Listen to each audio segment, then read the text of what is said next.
Hello friends, नमस्कार। मैं प्रियंका स्वागत करती हूँ आप सभी का आपके अपने चैनल टारगेट टीचर जॉब में। फ्रेंड्स, इस वीडियो में हम पढ़ेंगे पवन सीरीज और ये आपका डीएलएड सेकेंड सेमेस्टर और ये आपका सामाजिक अध्ययन है। तो दोस्तों, सामाजिक अध्ययन में ये आपके पवन सीरीज में आज हम जो देखेंगे वो देखेंगे वस्तुनिष्ठ प्रश्न। दोस्तों, आपके इस बुक में 76 क्वेश्चन दिए हैं वस्तुनिष्ठ प्रश्न में, तो उसमें से हम 40 क्वेश्चन करेंगे। तो 40 क्वेश्चन हम एक पार्ट में करेंगे वस्तुनिष्ठ के, और 40 क्वेश्चन हम नेक्स्ट, यानी कि 76 क्वेश्चन टोटल हमें पूरा करना है। तो 40 क्वेश्चन के नियर आपके सेकेंड पार्ट में हो जाएंगे। तो चलिए देखते हैं। यहाँ पे पहला क्वेश्चन आपका यहाँ से स्टार्ट है। देखिए, वस्तुनिष्ठ प्रश्न। चैनल पे नए होंगे तो प्लीज चैनल को सब्सक्राइब जरूर कर दीजिएगा, वीडियो को लाइक कर दीजिएगा। तो चलिए देखते हैं। यहाँ पे पहला क्वेश्चन है, गुप्त वंश का संस्थापक था चंद्रगुप्त प्रथम, समुद्रगुप्त और श्रीगुप्त, रामगुप्त। दोस्तों देखिए, गुप्त वंश का संस्थापक पूछा गया है, तो सही आंसर आपका हो जाएगा श्रीगुप्त। गुप्त वंश का संस्थापक श्रीगुप्त था। क्वेश्चन नंबर 2 है यहाँ पे, बुद्ध चरित्र के लेखक थे अश्वघोष, नागार्जुन, कालिदास और चरक। तो बुद्ध चरित्र के लेखक अश्वघोष को माना जाता है, तो यहाँ पे आपका ऑप्शन सही हो जाएगा। क्वेश्चन नंबर 3 देखेंगे, शून्य के आविष्कारक थे आर्यभट्ट, भास्कर, सीवी रमन और वाराह मिहिर। शून्य के आविष्कारक माने जाते हैं आर्यभट्ट। क्वेश्चन नंबर 4 देखेंगे हम यहाँ पे, हर्षचरित्र के लेखक हैं बाणभट्ट, हर्षवर्धन, वेनसांग और कालिदास। दोस्तों, हर्षचरित्र के लेखक यहाँ पे पूछा गया है, तो हर्षचरित्र के लेखक कौन है? बाणभट्ट। दोस्तों, ये जो वेनसांग है ये हर्षवर्धन के शासनकाल में आया हुआ था। ये कौन था? ये चीनी यात्री था। अब यहाँ पर हम देखेंगे क्वेश्चन नंबर 5, चंदेल शासकों की राजधानी थी उज्जैन, धार, खजुराहो, कन्नौज। चंदेल शासकों की राजधानी क्या थी? इसमें से खजुराहो थी, ये ध्यान रखिएगा। क्वेश्चन नंबर 6 यहाँ पर हम देखेंगे, दास वंश कहा जाता है चंदेल वंश को, मंगोल साम्राज्य को, गुलाम वंश को और इनमें से कोई नहीं। दोस्तों, यहाँ पे देखिए, गुलाम वंश या दास वंश इसी को कहते हैं, तो यहाँ पे आपका ऑप्शन सही हो जाएगा। चलिए आगे देखते हैं। यहाँ पे क्वेश्चन नंबर 7, गुलाम वंश का अंतिम शासक था फिरोज शाह, गयासुद्दीन, बलबन, कैकुवाद, इनमें से कोई नहीं। दोस्तों, गुलाम वंश से को ही दास वंश के नाम से जाना जाता है, इसके पहले क्वेश्चन में हमने पढ़ा। और यहाँ पे अब पूछ रहा है कि गुलाम वंश का अंतिम शासक कौन था, तो ये हो जाएगा कैकुवाद। और गुलाम वंश की स्थापना किसने की थी? कुतुबुद्दीन ऐबक, याद रखिएगा। चलिए देखते हैं क्वेश्चन नंबर 8, मौसम संबंधी घटनाएं वायुमंडल की किस परत में घटित होती है? तो यहाँ पे समताप मंडल, क्षोभ मंडल, आयन मंडल और बहिर्मंडल। तो दोस्तों, मौसम संबंधी जो घटनाएं घटित होती हैं, मौसम संबंधी घटनाओं में क्या क्या आता है? बारिश, तूफान जो भी होते हैं, ये सारी जो मौसम संबंधी घटनाएं होती हैं, ये किस में आती हैं? ये क्षोभ मंडल से संबंधित होती हैं, क्षोभ मंडल। क्वेश्चन नंबर 9 देखिए, वायु दाब को मापने की इकाई है मिलीबार, सेल्सियस, केल्विन और एम्पियर। वायु दाब को मापने की जो इकाई होती है वो मिलीबार होती है। ऑप्शन यहाँ पे सही हो जाएगा। क्वेश्चन नंबर यहाँ पर 10 है, मानसूनी हवाओं की दशा में परिवर्तन होता है 24 घंटे में, 6 महीने में और 3 माह में यहाँ पे और 12 घंटे में। दोस्तों, यहाँ पे मानसूनी हवाओं की दशा में जो परिवर्तन होता है वो कब होता है? वो 6 माह में होता है। आपको यहाँ ध्यान रखना, 6 माह में जो मानसूनी हवाएं हैं उनकी दशा में परिवर्तन होता है। क्वेश्चन नंबर 11 है, गर्म तथा ठंडी धाराओं के मिलने के स्थान पर उत्पन्न होती है प्लैंकटन धारा, सारगैसम घास, जलकुंभी और गाजर घास। दोस्तों, यहाँ पे देखिए, बहुत ही इंपॉर्टेंट क्वेश्चन है। गर्म तथा ठंडी धाराओं के मिलने के स्थान पर जो उत्पन्न होती है वो प्लैंकटन धारा इसको कहते हैं। और दोस्तों, ये जो स्थान होता है ये मछलियों के उत्पन्न होने में बहुत ही ज्यादा कारगर होता है। एक तरह से यहाँ पे हम कह सकते हैं, यहाँ पे मछली का जो व्यवसाय होता है, मछली पालन जो होता है, बहुत ही बड़ी मात्रा में होता है और यहाँ पे मछलियां बहुत ज्यादा पाई जाती हैं, गर्म और ठंडी जलधारा जहाँ पे मिलती है। दोस्तों, अब नेक्स्ट क्वेश्चन हम देखें। क्वेश्चन नंबर 12, भारतीय नागरिकों को कितने मूल अधिकार प्राप्त हैं? 2, 4, 6 और 8। दोस्तों, यहाँ पर मूल अधिकार की बात हो रही है, तो 6 यहाँ पे सही आंसर हो जाएगा। यहाँ पे देखिए, इसके पहले 7 थे, लेकिन अब जो संपत्ति का अधिकार है उसको मूल अधिकार से हटा दिया गया है, तो अब ये केवल 6 हैं। क्वेश्चन नंबर 7 देखिए, सूचना का अधिकार अधिनियम 2005 पारित हुआ। 15 अप्रैल 2005, 15 जून 2005, 15 अगस्त 2005, 15 सितंबर 2005। दोस्तों इसमें जो सही आंसर होगा वो हो जाएगा 15 जून 2005। तो यहाँ पे सूचना का अधिकार अधिनियम 2005 पारित किया गया 15 जून 2005 को। दोस्तों नेक्स्ट क्वेश्चन हम देखेंगे, क्वेश्चन नंबर 14 है, सूफी संप्रदाय के धर्म उपदेशक कहलाते थे सूफी, जर्राह, पीर और खान सामा। तो सूफी संप्रदाय के जो धर्म उपदेशक होते थे, जिनको हम धर्म प्रचारक भी कहते हैं, धर्म का उपदेश देते थे ये, तो इनमें से कहा जाता जो सूफी संप्रदाय के धर्म उपदेशक थे ये क्या कहलाते थे? पीर कहलाते थे। क्वेश्चन नंबर 15 है, हरित क्रांति की शुरुआत कब हुई? हरित क्रांति की शुरुआत यहाँ पे देखिए 1970 में, 1960 में, 2010 में, 2011 में। दोस्तों हरित क्रांति की जो शुरुआत हुई थी वो हुई थी 1960 में। हरित क्रांति संबंधित है कृषि के व्यापारीकरण से, कृषि उत्पादन में आत्मनिर्भरता, पशुधन से, कृषि उत्पन्न वृद्धि से। दोस्तों देखिए यहाँ पे हरित क्रांति कृषि उत्पादन में आत्मनिर्भरता से ये संबंधित है, यानी कि जो हमारे यहाँ कृषि होती है उसमें जो हमारे किसान है वो किस तरह से आत्मनिर्भर बने, इस पर यहाँ पे ज्यादा ध्यान दिया गया इस क्रांति के अंतर्गत। 1960 में ये इसकी शुरुआत हुई थी। अब दोस्तों यहाँ पर हम देखेंगे क्वेश्चन नंबर 17, चोल काल निर्मित जो सर्वोत्कृष्ट प्रतिमा है वो है विष्णु की, नटराज की, भगवान वेंकटेश्वर की और भगवान बुद्ध की। दोस्तों यहाँ पे आपका जो सही आंसर होगा वो हो जाएगा नटराज। नटराज की मूर्ति जो है ये चोल काल में जो निर्मित सर्वोत्कृष्ट प्रतिमा है उसमें से एक है। क्वेश्चन नंबर 18 है, वह सुल्तान जिसने कारखानों को इक्ता नाम दिया। तो इक्ता यहाँ पे फिरोज शाह तुगलक, इल्तुतमिश, बलबन और मोहम्मद बिन तुगलक दिया है।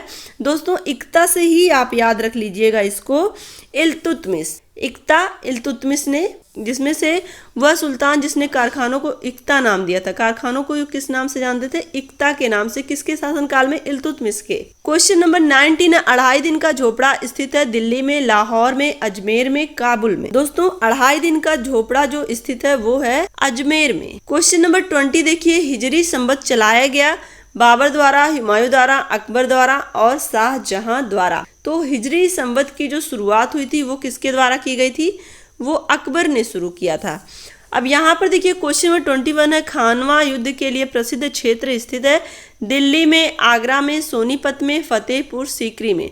दोस्तों यहाँ पे जो सही आंसर होगा वो हो जाएगा फतेहपुर सीकरी। जो आगे आप पढ़ेंगे जब अकबर के शासनकाल में देखें तो जो फतेहपुर सीकरी था वो इसलिए भी फेमस हो गया था क्योंकि शेख सलीम चिश्ती की दरगाह भी यहाँ पड़ती थी और इन्हीं के आशीर्वाद से सलीम जो कि अकबर का पुत्र हुआ, वो इन्हीं के आशीर्वाद से उनको पुत्र प्राप्त हुआ था। चलिए आगे देखते हैं। क्वेश्चन नंबर 22 है, मराठों की स्वतंत्रता के युद्ध का नेतृत्व किया। स्वतंत्रता के युद्ध का नेतृत्व किसने किया था मराठों के समय में? तो दुर्गादास ने, अहिल्याबाई ने, ताराबाई ने, जीजाबाई ने।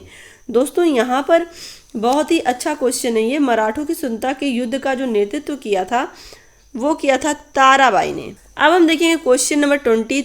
यहाँ पे देखिए, लोकसभा में राष्ट्रपति द्वारा आंग्ल इंडियन सदस्यों को मनोनीत करने की संख्या कितनी है? दोस्तों देखिए यहाँ पे कितने सदस्य मनोनीत किए जाते हैं आंग्ल इंडियन राष्ट्रपति के द्वारा? किसमें? लोकसभा में।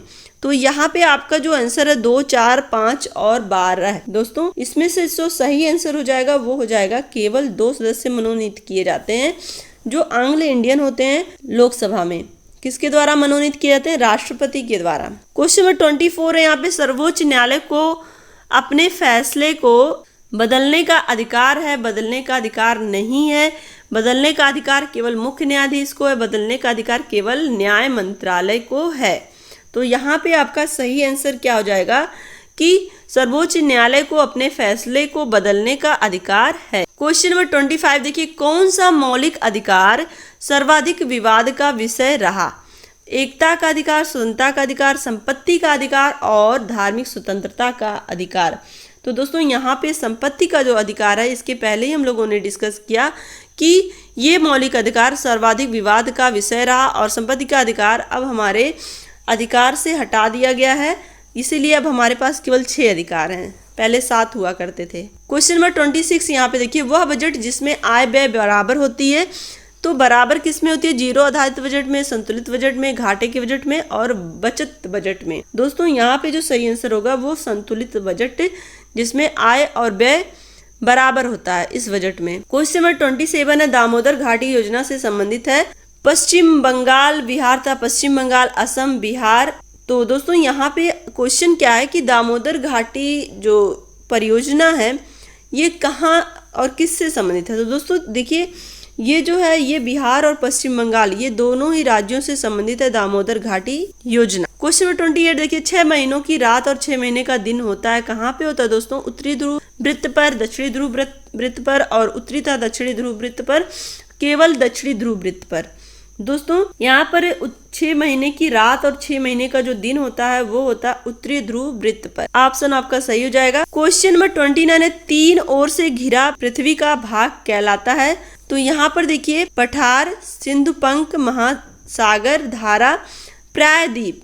तो 3 ओर से घिरा पृथ्वी का भाग कहलाता है, वो क्या कहलाता है? दोस्तों यहाँ पे आपका जो सही आंसर हो जाएगा वो कहलाता है प्रायद्वीप। द ऑप्शन आपका सही हो जाएगा, यानी कि तीनों तरफ से समुद्र से घिरे हुए भाग को प्रायद्वीप कहते हैं। क्वेश्चन नंबर 30 यहाँ पे देखिए, मूंगफली की खेती के लिए अधिक उपयुक्त मिट्टी है, काली मिट्टी, लाल मिट्टी, लैटराइट मिट्टी, चिकनी मिट्टी। तो मूंगफली की खेती के लिए काली मिट्टी अधिक उपयुक्त है। दोस्तों काली मिट्टी और किसके लिए उपयुक्त है? कमेंट करके बताइएगा। चलिए आगे देखते हैं। क्वेश्चन नंबर 31, सर्वाधिक लक्षणता वाला सागर है, कैस्पियन सागर, लाल सागर, मृत सागर और भूमध्य सागर। तो दोस्तों यहाँ पर जो सही आंसर हो जाएगा वो हो जाएगा मृत सागर। अजमेर में किस सूफी संत की दरगाह है? ख्वाजा निजामुद्दीन औलिया, ख्वाजा मोइनुद्दीन चिश्ती, कुतुबुद्दीन बख्तियार काकी, ख्वाजा सलीम चिश्ती।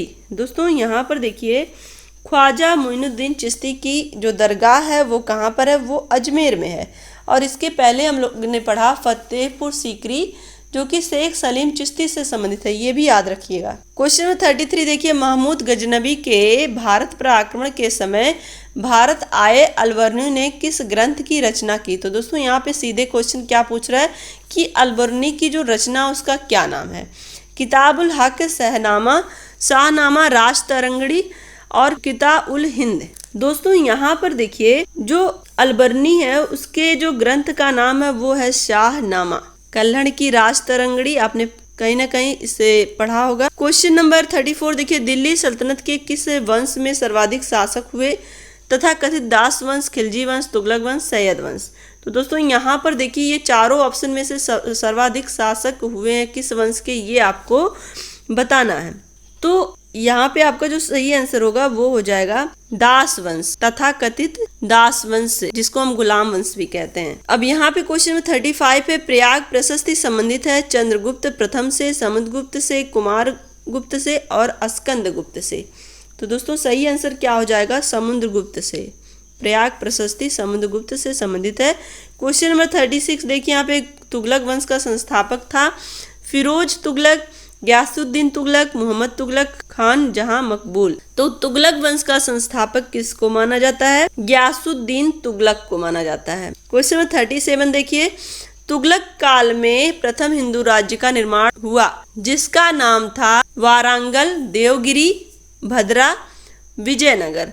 तो तुगलक काल में प्रथम हिंदू राज्य का निर्माण हुआ जिसका नाम था विजयनगर। विजयनगर जो कि एक हिंदू राज्य था। दोस्तों इसका जो निर्माण हुआ था और इसकी स्थापना की थी हरिहर और बुक्का नाम के 2 भाइयों ने। क्वेश्चन नंबर यहाँ पर हम देखेंगे 38 है, चीनी यात्री ह्वेनसांग किस उद्देश्य से भारत आया था? तो दोस्तों यहाँ पर देखिए, बौद्ध धर्म ग्रंथों की प्रतियां प्राप्त करने के लिए और नालंदा विश्वविद्यालय में अध्ययन करने के लिए, भारतीयों के जीवन का अध्ययन करने के लिए, भारत में चीनी राजदूत का कार्य करने के लिए। तो जो आपको मैंने इसके पहले ही बताया था कि ह्वेनसांग हर्षवर्धन के शासनकाल में भारत आया था और ये एक चीनी यात्री था। तो ये किस लिए भारत आया था? ये आया था बौद्ध धर्म ग्रंथों की प्रतियां प्राप्त करने के लिए। दोस्तों जैसा कि आपको पता है कि जो बौद्ध धर्म को मानने वाले हैं वो चीन से भी संबंधित हैं, हमारे इंडिया में भी हैं। तो ये आपका जो बौद्ध धर्म ग्रंथ है उनकी प्रतियां प्राप्त करने के लिए आया था। क्वेश्चन नंबर 39 हम देखेंगे। 39 है, भारत के दक्षिण पठार अधिकांश बने हैं किससे बने हैं? परतदार शैलों से, रूपांतरित शैलों से, आग्नेय शैलों से, उपर्युक्त में से कोई नहीं। तो दोस्तों सही आंसर हो जाएगा जो दक्षिण पठार अधिकांश बने हुए वो आग्नेय शैलों से बने हुए हैं। क्वेश्चन नंबर 40, ये इस वीडियो का लास्ट क्वेश्चन है।